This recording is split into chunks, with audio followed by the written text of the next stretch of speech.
All right, good afternoon, everybody, and welcome to week number 12. That is right, week number 12 of your 7314 class, which is your reference class. As always, I'm your professor, Dr. Jace K. Austin. And what we are going to do today is we are going to do a few state of the course updates, and then we are going to look at two databases specifically that you will often use when you are assisting patrons with particularly K-12 and undergraduate patrons, undergraduate student patrons with persuasive essays. So we are going to be looking at the CQ Researcher, and we are going to be looking at opposing viewpoints in context. So we'll be looking at those a little later. I believe this video will take at the most about 25 minutes, and of course you can speed it up. But first, let's get through our state of the course updates. First of all, I do want to let you all know, yes, I do realize I'm behind on getting those Wikipedia edit assignments graded. I do hope to get in there and get those done later on this week. What's been the holdup has been some research that I'm working on. For those of you who don't know, and if you're going into academic libraries, you really do need to know this. So with people who work in academia, people who work as faculty, and academic librarians are often, they often have faculty rank, by the way.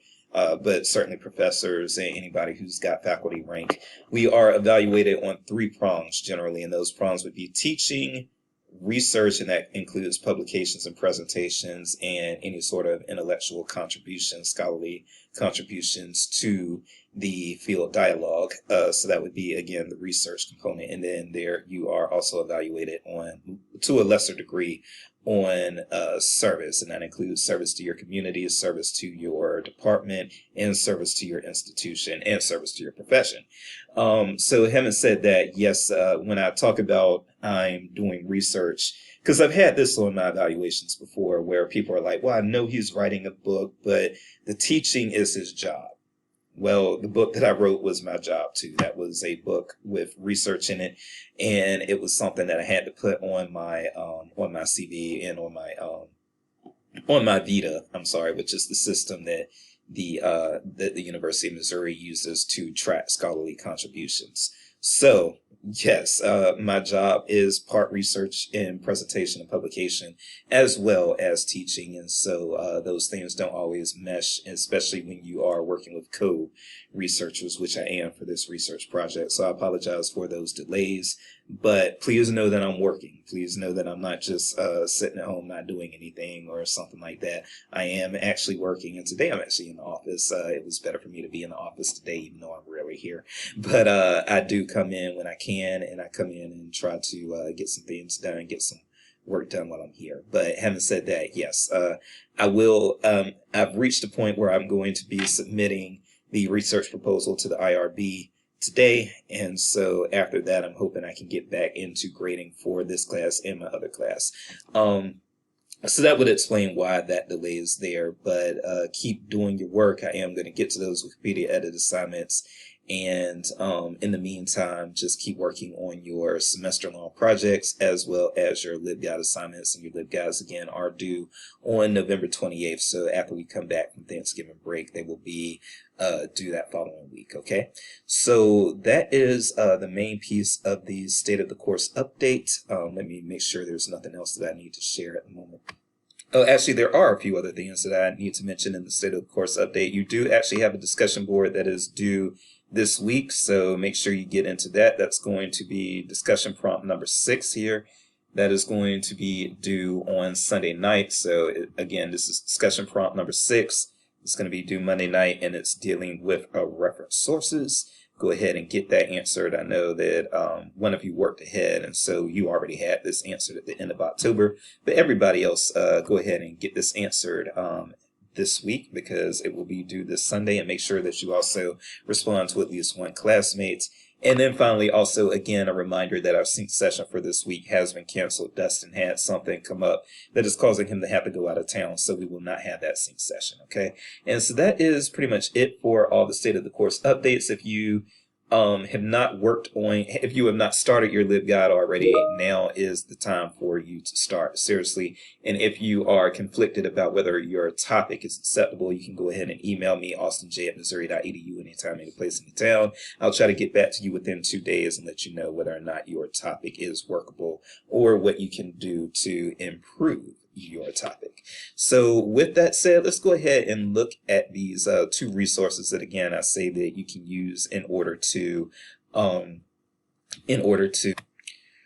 write persuasive essays. This is generally what these two resources are used for. They can be used for other purposes, but again, usually when I refer students to these resources, they are students who are trying to write persuasive essays on a particular I don't want to say controversial, but maybe the word that I'm looking for is contentious, a particular contentious subject. So let's get into that. All right, so I am at the Mid-Continent Public Library page here because I'm not sure if Mizzou has both of these resources or not. So I just went with, actually, I don't think Mizzou has opposing viewpoints, but I might be wrong. So I just went with a library that I knew would have both, but a lot of colleges do have both of these resources. So a lot of K-12 schools have both of these resources. A lot of colleges have both of these resources. I do not want you all to get into thinking that this is just a public library resource. It is not, or that these are just public library resources. They are not. So let's first go into, opposing viewpoints, because that one is a little easier to kind of talk through, so it's not going to take me very long to talk through this one. There we go. Okay. So opposing viewpoints. Now, what you can do is it actually may be helpful to, you can always do searches, of course, and I've done searches and I'm with other databases, and I'm going to do a search here. But I'm also going to say that browsing issues for me with this one is what I really enjoy doing, because a lot of times a student will tell you what they are interested in actually doing their work on, but then you actually, once you browse the issue, they might see a better terminology or an issue that is a little broader or a little more focused, and decide, hey, that's actually what I need to be doing. That's the terminology I need to be using, and that's the approach that I need to take as far as getting this assignment done. So as you can see, we've got a lot of hot button issues here. We've of course got these standards. You've got abortion. Actually, you've got several, three. You've got three types of abortion there, or three categories within abortion. As far as capital punishment, you got that there as well. So those are, of course, your lion's share, your lion's share sort of subjects, as I would call them. But then you've also got a lot of other things that might not be as they might not come to mind as readily as contentious subjects as abortion or the death penalty or something, but they are still big hot button issues. And these can include, I mean, you've got internships. Internships is someone working in higher ed right now. We are going through we're going through a reimagination of internships that I frankly never even had thought about. But yeah, currently how a lot of internships are unpaid. A lot of people are saying, well, that really just goes to privilege the already privileged, because a lot of people who might need an internship might need to actually be paid for it if they don't have parents supporting them, or they don't have if they don't have financial aid that they can rely on, or whatever the case may be. A lot of people just need internships that are paid as opposed to unpaid, and so we are reimagining internships and looking at the equity issues surrounding unpaid internships. And frankly, I say it's about time, and that's something we can credit Gen Z with. I'm an older millennial, but I am a millennial, and I would say that we really weren't thinking that much back when I was in college about the unfairness of unpaid internships. We were taught by the boomers to do, we were taught by the boomers to pay your dues and do what you can in order to scratch your name out for yourself. And so that's what a lot of us did. But Gen Z said, no, this is not fair. And they have turned it into a social equity issue, and I couldn't be more proud of them for that. But you've got some other hot button things here too: Facebook, activism, ableism.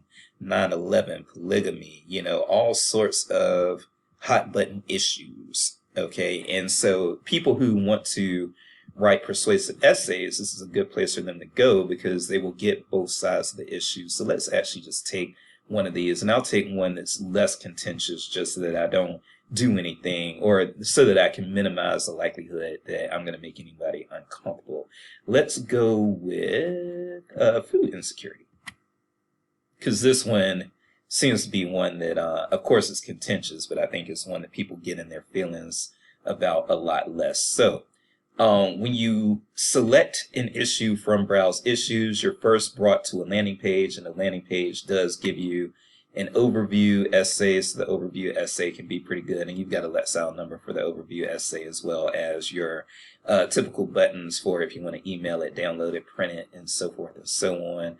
But you've got this topic overview essay, and so the topic overview essay is also be very good as far as getting your initial thoughts and what you need to what people are saying about the issue. And if you're taking one side of the issue, you can look at the overview essay will give you some supporting ideas about the issue, as well as some dissenting ideas and opinions. And so for those dissenting ideas and opinions, it is good to be aware of those as well, so that you can counter those. So if you've already seen what the typical counter arguments are to your position, if you've already seen them, then you're prepared and you know how to argue against those.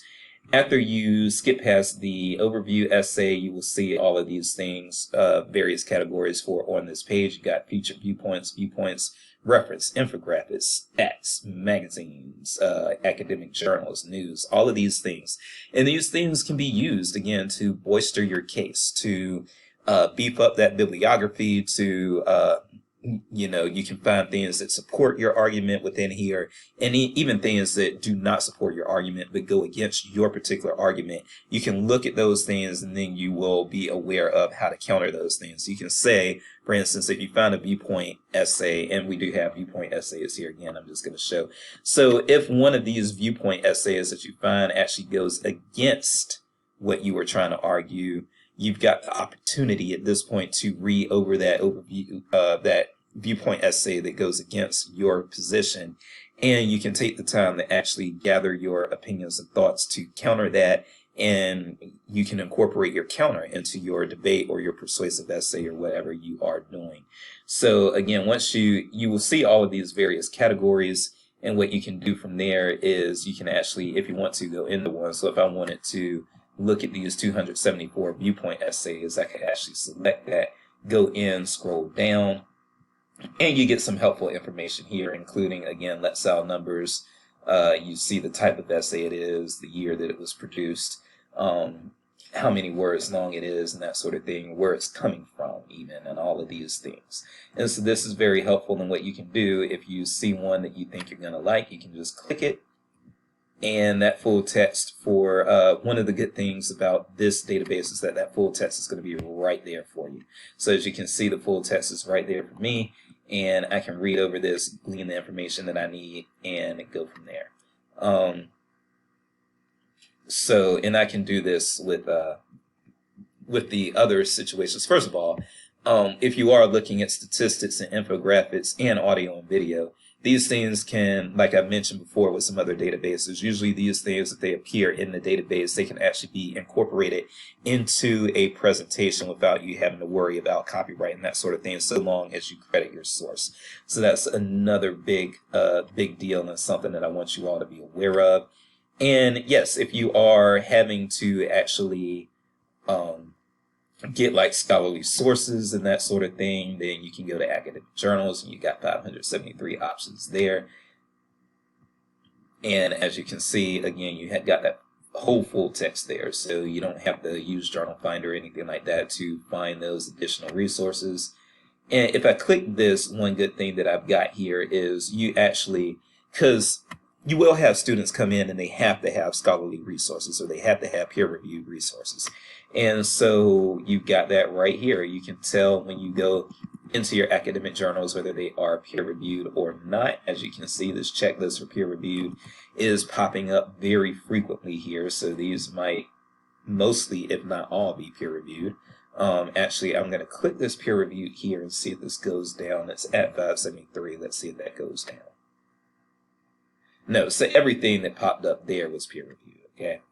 And then same, if you have to have news items, you can go to the news here, and you can even do things like you can find your limits here, so you can limit by date. A lot of times when people are doing news items, they want things that are fairly recent. So 2022, that's great. 1992, maybe not so much. But that's what you're looking at with your news sources and that sort of thing. And again, you have the full text to everything here. So play around with this. This is going to come in handy, again, when you are helping people with getting their persuasive essays or their debate materials together. And then also, if you want to do a search instead of the browse, and you can do that as well. I don't know, what is a hot button issue? I'm actually just going to throw in hate speech in here and see what we come up with. So you are going to want to put quotation marks around that search term that you're using. But once you put in something like hate speech, you will see you've got these various things, and they are not necessarily about hate speech, but they all at least mention hate speech, okay? And so, and you've got manageable numbers here, 269 magazines, 46 journal articles, about 3,000 news items there. And again, you can go in here, and if you find something that's useful, bada bing, bada boom, you just click the title, and out comes your essay. All right, and you'll have all your information that you need for citations as well. This will tell you what journal it came out of, including volume and issue number. And if you do get lost in this process, you can always use things like Google Scholar or talk to a librarian, even if you need to, since you're kind of rookies at this as far as getting your citation together. So that is opposing viewpoints in context. And now let's take a look at CQ Researcher. Okay, so now we are in what's known as the CQ Researcher, in-depth reports on today's issues. So again, for people who are looking for help in building persuasive essays, debates, or looking for information on current events, this is a great place to go. And one of the things that I love about CQ Researcher is that it does have the, I guess you would call them endnotes instead of footnotes, but it does have the little endnotes in the articles that you pull up, and so that can be very helpful because the endnotes will link to sources that can be more useful. So it's a great way to build a works cited page very, very quickly, and a lot of times you'll even get those links right to the original source material that's being cited. Okay, and so that's very helpful because again, you are trying to a lot of times build up a bibliography very quickly, and this is a great way to do it. This is probably as easy to go back and look at the sources being cited within CQ Researcher as it is within any database that you'll run into.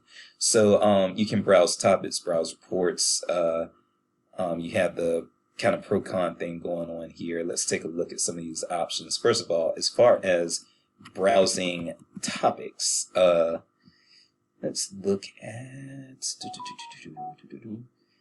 we can look at health.